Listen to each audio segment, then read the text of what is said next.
नमस्कार साथियों। आप सभी का आपके अपने YouTube चैनल अपनी स्टडी एचएम राजा पर हार्दिक स्वागत है। आप सभी को मेरा नमस्कार। आप सभी को राधे राधे, खमा गणी राजस्थान। आज हम बात करेंगे 19 अगस्त 2026 राजस्थान डेली करंट अफेयर्स सूजत सार पर चर्चा करने। ये क्लास हमारी रोज शाम को 6:30 बजे आयोजित होती है। आप सभी का हार्दिक स्वागत है। आप सभी एक बार क्लास सेशन को शेयर कर दीजिएगा ताकि हमारी क्लास हम शुरू कर सकें। देखिए बेटा, 19 अगस्त 2026 चाहे आप किसी भी प्रकार की राजस्थान की तैयारी कर रहे हो, सभी परीक्षाओं के लिए हमारी एक महत्वपूर्ण सेशन है हमारा।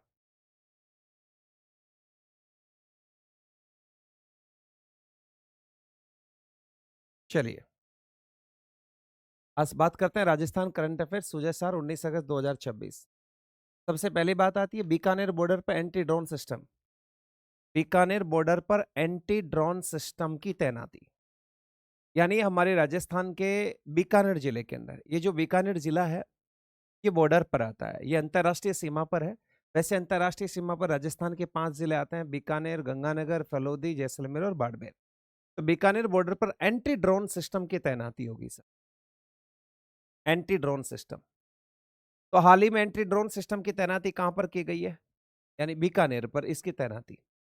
देखिए, चर्चा में क्यों है, अगस्त 2026 में सीमा सुरक्षा बल यानी बीएसएफ ने राजस्थान के बीकानेर और श्री गंगानगर सेक्टर में अत्याधुनिक स्वदेशी एंटी ड्रोन तकनीक का प्रयोग परीक्षण पूरा कर इसे तैनात कर दिया गया है। यानी बीएसएफ बॉर्डर सिक्योरिटी फोर्स यानी सीमा सुरक्षा बल के द्वारा बीकानेर और गंगानगर सेक्टर के अंदर, बीकानेर और गंगानगर सेक्टर के अंदर यह एक स्वदेशी प्रणाली है। यह एक स्वदेशी एंटी ड्रोन तकनीक प्रायोगिक परीक्षण पूरा करके इसे तैनात कर दिया गया, जिसके अंदर गतिविधियां जो बाहर से गतिविधियां हो गई, जो अंतरराष्ट्रीय सीमा के पार से जो ड्रोन सिस्टम पे, उसको ध्वस्त करने के लिए यह काम में आएगा। नेक्स्ट, तकनीकी। देखो, यह सिस्टम सीमा पार पाकिस्तान से आने वाले संदिग्ध हेक्साकॉप्टर और क्वाडकॉप्टर ड्रोनों को 3 से 5 किलोमीटर के दायरे में ट्रैक कर उनके रेडियो फ्रीक्वेंसी सिग्नल को जाम कर देता है और उन्हें क्रैश कर देता है। देखो, सीमा पार से कोई भी किसी भी प्रकार का, चाहे तो वो हेक्साकॉप्टर हो चाहे वो क्वाडकॉप्टर हो, लगभग 3 से 5 किलोमीटर के दायरे में उन्हें ट्रैक करके उनकी रेडियो फ्रीक्वेंसी सिग्नल को जाम कर देता है और उन्हें क्रैश कर देता है। कौन? Entry drone system. और ये राजस्थान के कितने जिलों में तैनाती हो रही है? इसकी 2 जिलों में हो रही है, एक गंगानगर और एक बीकानेर। देश की पहली sand art park progress report. देश की पहली सैंड आर्ट पार्क और देश की पहली सैंड आर्ट पार्क, सैंड का मतलब होता है मिट्टी, तो sand art park progress report देखिए कहां पर विकसित है। स्थान है पुष्कर, अजमेर में। देश की प्रथम सैंड आर्ट पार्क कहां पर विकसित की गई है? तो ये राजस्थान के पुष्कर में। पुष्कर कहां पड़ता है? अजमेर में। देखिए, इसके कुछ महत्वपूर्ण अपडेट है। अंतरराष्ट्रीय सैंड आर्टिस्ट अजय रावत द्वारा, अंतरराष्ट्रीय सैंड आर्टिस्ट अजय रावत द्वारा पुष्कर में तैयार किए जा रहे देश के पहले सैंड आर्ट पार्क के विस्तार और नए गैलरी विंग को अगस्त 2026 में अंतिम रूप दिया गया है, जिसे जल्द ही पर्यटकों के लिए पूरी तरह खोल दिया जाएगा। राजस्थान के अंदर देखिए, अंतरराष्ट्रीय जो सैंड आर्टिस्ट है उनका नाम है अजय रावत। इन्हें धोरों का जादूगर कहते हैं। अजय रावत को कहते हैं धोरों का जादूगर, धोरों का जादूगर। और धोरों का जादूगर अजय रावत को कहते हैं। और अजय रावत जी ने, ये बड़ा अपडेट है कि देश की पहली सैंड आर्ट पार्क जो प्रोग्रेस रिपोर्ट है, ये राजस्थान के पुष्कर, अजमेर में स्थापित की गई है। आगे देखिए, महिला सशक्तिकरण एवं सामाजिक अभियान।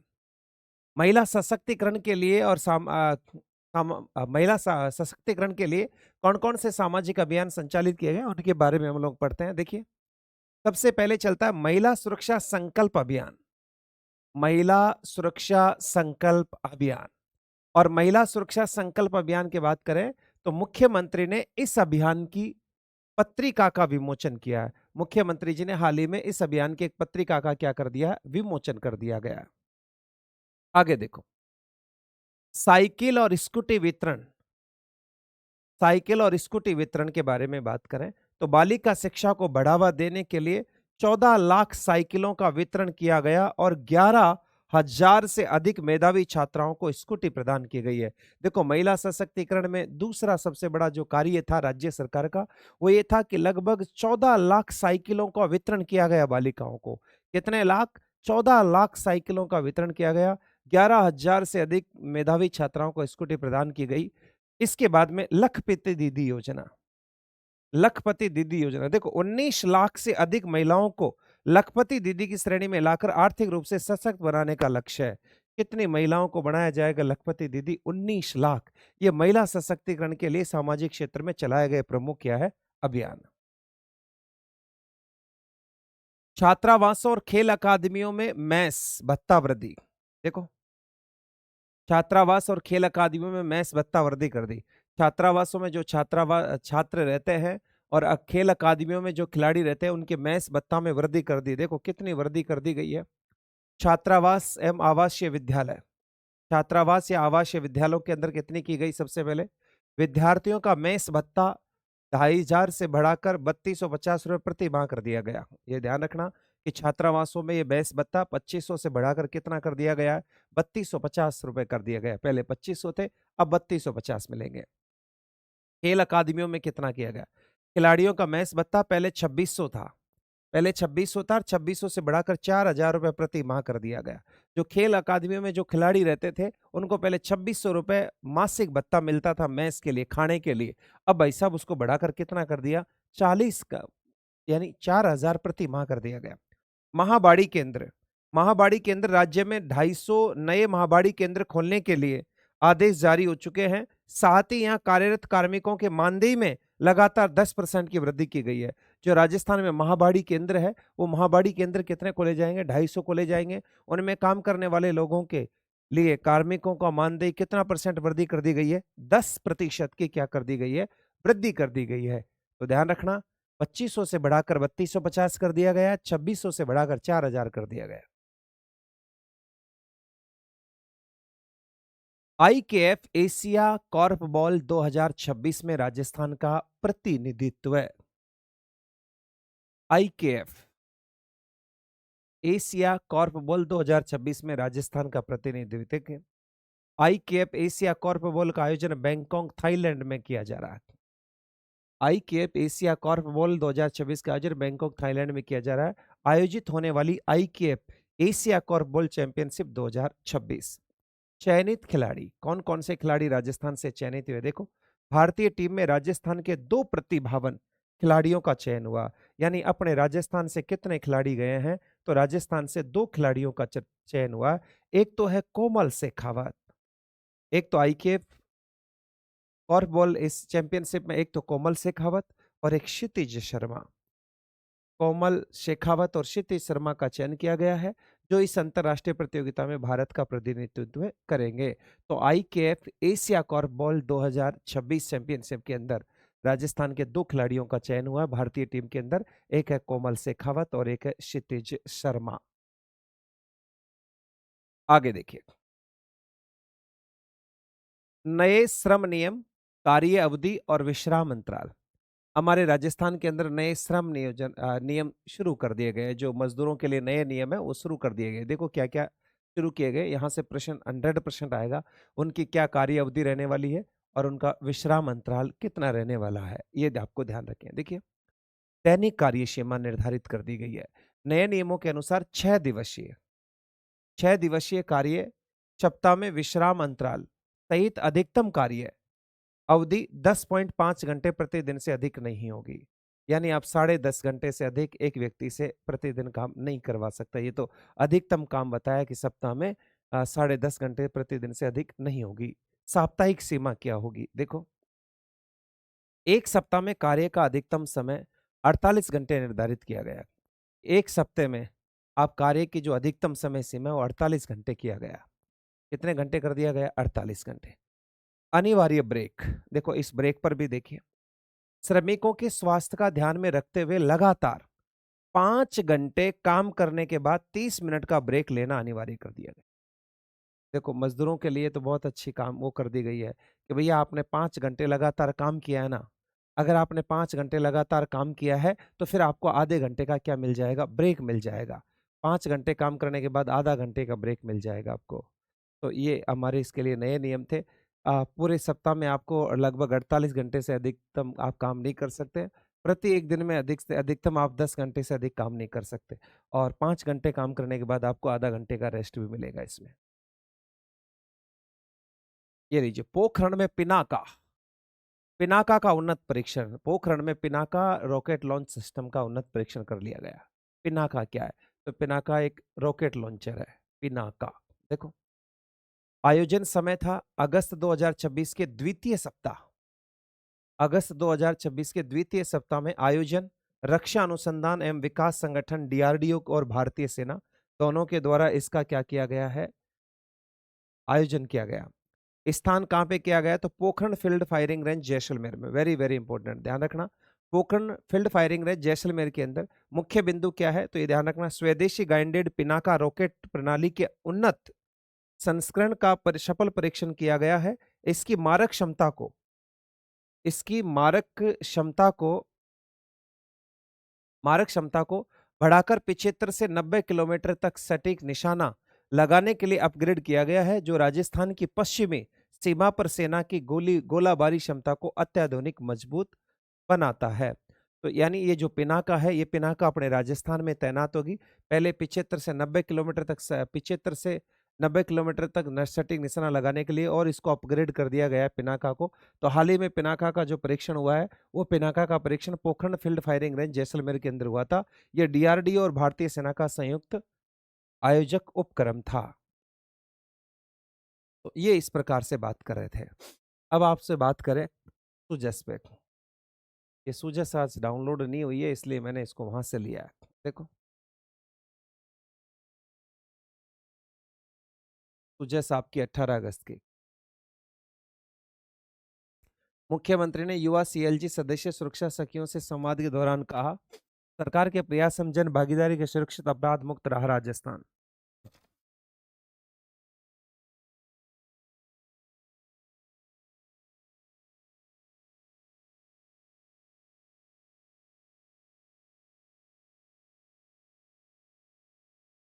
देखिए, मुख्यमंत्री जी कह रहे हैं युवा देश के कर्णधार, माता पिताओं का सपना करे साकार। मुख्यमंत्री जी,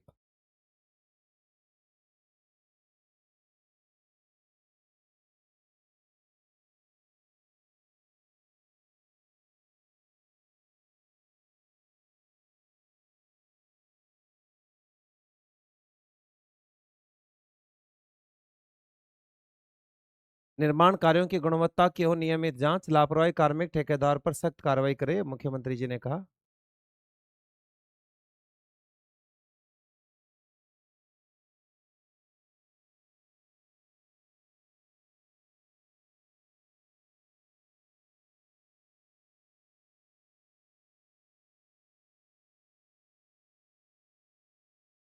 चलिए, आज इसमें 5 प्रश्न नहीं है साहब।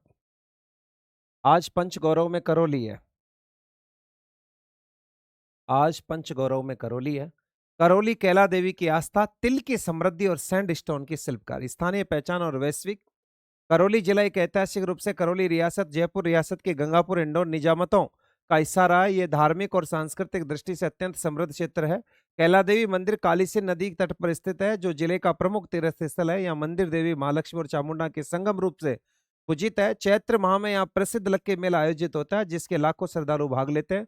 करौली के लिए पंचगौरव कार्यक्रम के तहत एक जिला एक उपज में तिल, एक जिला एक वनस्पति में बरगद, एक जिला एक उत्पाद में सैंडस्टोन, और एक जिला एक पर्यटन में कैला देवी का मंदिर, और एक जिला एक खेल में टेनिस बॉल क्रिकेट को शामिल कर लिया गया है।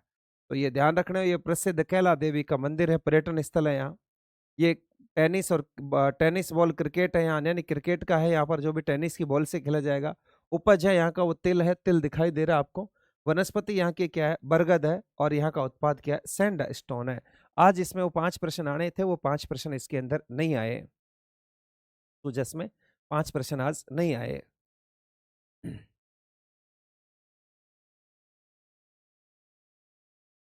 अब बात करते हैं हम लोग जो कल पढ़ के गए थे उन 5 प्रश्नों पर।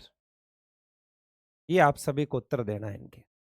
18 अगस्त राजस्थान करंट अफेयर्स वस्तुनिष्ठ प्रश्न एमसीक्यू।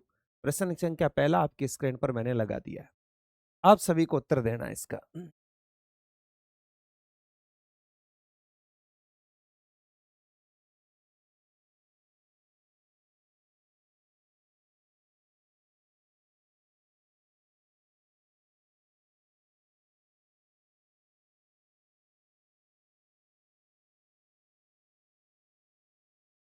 चलिए, इलेक्ट्रॉनिक्स और सूचना प्रौद्योगिकी मंत्रालय मेईटी के अधीन एनआईएलआईटी द्वारा शुरू की गई राष्ट्रीय हैकाथॉन साइबर कुश्ती 2026, साइबर कुश्ती 2026 की विजेता टीम को कौन सी उपाधि दी जाएगी? कल ही बताया गया था मैंने। साइबर कुश्ती 2026 की विजेता टीम को कौन सी उपाधि दी जाएगी? रुस्तम, पहलवान, साइबर केसरी 2026, साइबर योद्धा। जल्दी बताएं क्या होगा बेटा इसका आंसर?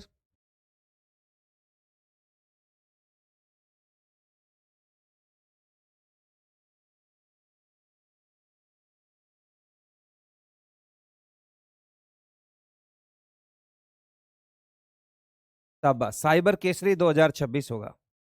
सेकंड रहने वाले के लिए रुस्तम और पहलवान है। प्रश्न संख्या 2, राजस्थान में 32 लाख लखपति दीदी बनाने के लक्ष्य के तहत किस संस्था के माध्यम से कार्यक्रम का क्रियान्वयन किया जा रहा है?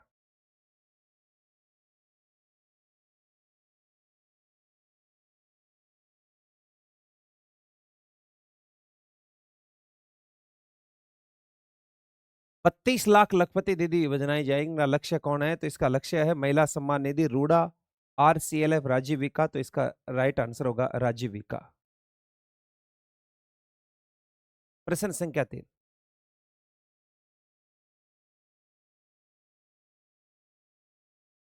राजस्थान कृषि एवं खाद्य प्रसंस्करण नीति 2026 के तहत 50 लाख रुपए तक के ऋण पर कितने प्रतिशत पूंजीगत अनुदान का प्रावधान किया गया है?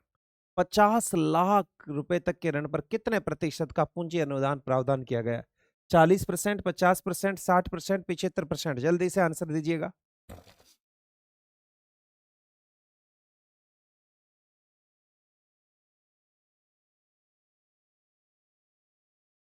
इतना टाइम थोड़ी लगता है। शाबाश, 60% है इसका राइट आंसर।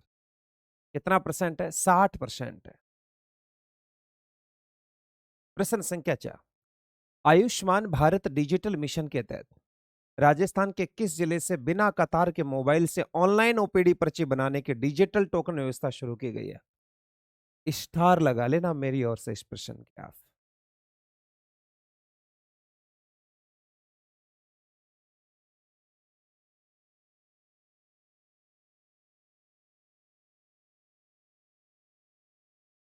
गया ये तो कोई बात नहीं,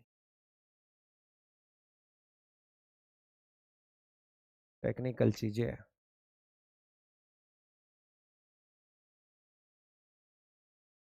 ये लीजिए, तो बहुत अच्छा प्रश्न है, ऐसे बोल रहा था मैं आपसे, स्टार लगाना ही पड़ेगा आपको कि आयुष्मान भारत डिजिटल मिशन के तहत राजस्थान के किस जिले में बिना कतार में मोबाइल से ऑनलाइन ओपीडी पर्ची बनाने की डिजिटल टोकन व्यवस्था कहां से शुरू की गई है? जयपुर, डूंगरपुर, बारा, उदयपुर? क्या होगा भाई? शाबाश, इसका राइट आंसर है डूंगरपुर। ये सुविधा राजस्थान के डूंगरपुर जिले में अभी शुरू की गई है। धीरे धीरे राजस्थान के सभी जिलों में आप कभी भी सरकारी हॉस्पिटल में जाओ, इस समय तो सीजनेबल चल रहा है, वायरल चल रहा है, हॉस्पिटल में आपको जल्दी से पर्ची नहीं मिलेगी भाई साहब, पर्ची नहीं कटा सकते, बहुत लंबी लाइन लग जाती है हॉस्पिटल की, उसके लाइन के अंदर, तो फिर वहां से आपको पर्ची कटानी होती है। तो अब देखो यहाँ मोबाइल से ऑनलाइन ही कट जाएगी, आपको कोई दिक्कत नहीं है, और ऐसी शुरुआत कर दी गई है राजस्थान के डूंगरपुर जिले में। प्रश्न संख्या 5 देखिएगा, हाल ही में राजस्थान सरकार द्वारा सरकारी कर्मचारियों के महंगाई भत्ते, जिसे आप डीए कहते हैं, महंगाई भत्ते को बढ़ाकर कितने प्रतिशत कर दिया गया है? राजस्थान में महंगाई भत्ता बढ़कर कितने प्रतिशत हो गया है भाई? जल्दी से।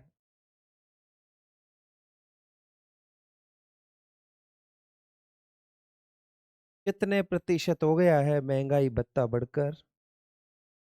शाबाश, पहले ये 58% था, 58% में 2% की वृद्धि कर दी सरकार ने, अब ये 60% हो गया है। तो राजस्थान में महँगाई भत्ता अब 60% है। पहले कितने प्रतिशत था? 58% था। अब कितने प्रतिशत हो गया है? अब 60% हो गया है। तो इसी प्रकार से आज की क्लास के 5 प्रश्न आपके सामने थे जो हम कल पढ़े थे। आज जो पढ़ रहे हैं उनके 5 प्रश्न आपके सामने कल आएँगे। तो इसी प्रकार से क्लास आपके निरंतर चल रही है। आपका प्यार, स्नेह ऐसे ही बना रहे। आप में से कोई चैनल पर नए हो तो चैनल को ज़रूर सब्सक्राइब कर लें, चैनल से जुड़ लीजिए। कई बच्चे कहते हैं कि साहब क्लास का नोटिफ़िकेशन नहीं आता। क्लास का नोटिफ़िकेशन इसलिए नहीं आता बेटा कि आपने चैनल को सब्सक्राइब तो किया गया मगर जो नोटिफ़िकेशन की घंटी थी, वो अभी घंटी नहीं बजाई इसलिए अभी आपकी घंटी नहीं बज रही, ठीक है ना? तो उसको अलाउ कर ले, ऑल कर ले उसको ताकि सारे नोटिफ़िकेशन वहाँ पर मिलते रहे। आपका प्यार और स्नेह इसी तरह बरकरार रहे। आप सभी का बहुत-बहुत धन्यवाद। आप सभी को बेस्ट हो। कल मिलते हैं शाम 6:30 बजे।